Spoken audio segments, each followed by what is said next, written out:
Hi, Connor Gunn here from Lethbridge News Now.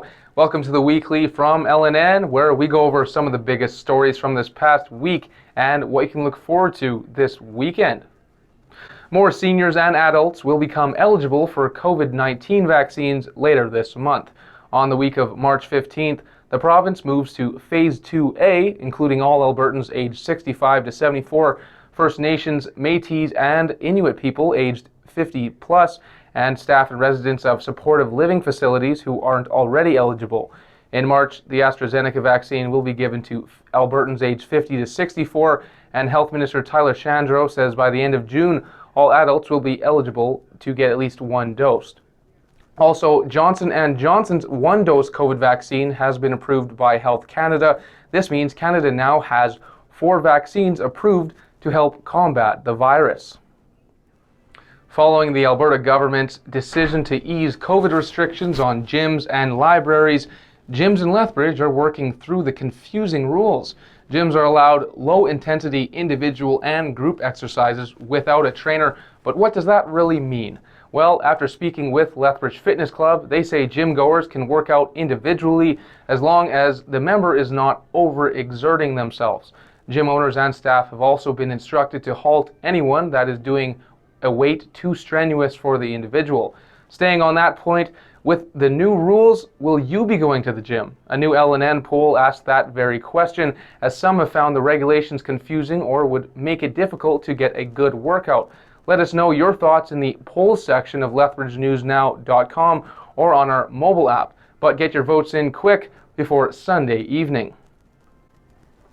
A woman involved in a fatal collision last June is now charged with first-degree murder, dangerous driving causing death, and assault with a weapon. LPS says 37-year-old Melissa Dumaine Whitegrass hit and killed 30-year-old Austin James Forsyth with her vehicle last June. The two are said to be in a common law relationship until 2017, and police believe this is a case of domestic violence. A Lethbridge man was found guilty of 5 sex-related charges. The 12-member jury made their verdict late Wednesday evening against the 44-year-old for offenses related to his girlfriend's daughters, who were 12 and 14 years old at the time.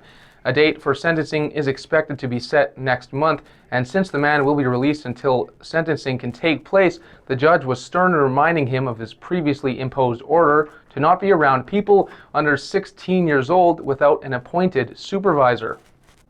Canadians are changing their consumption levels of alcohol and cannabis during the pandemic. 30% of those who use cannabis told Stats Canada they're smoking more, while 24% increased how much they drank.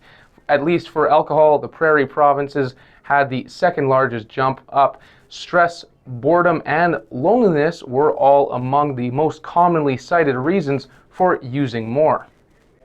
And from our Lethbridge Hurricanes, in the first week of WHL action, the Canes faced off against the Edmonton Oil Kings in 2 disappointing outings.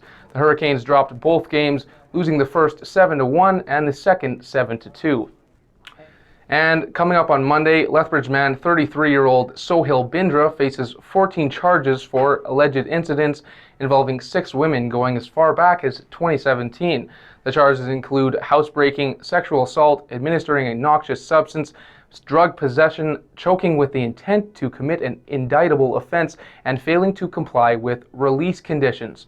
Now, those are just a few of the stories we've been covering this week. To stay up to date on the latest local and regional news, head over to lethbridgenewsnow.com or find us on the Facebook, Twitter, or Instagram, and our Lethbridge News Now app.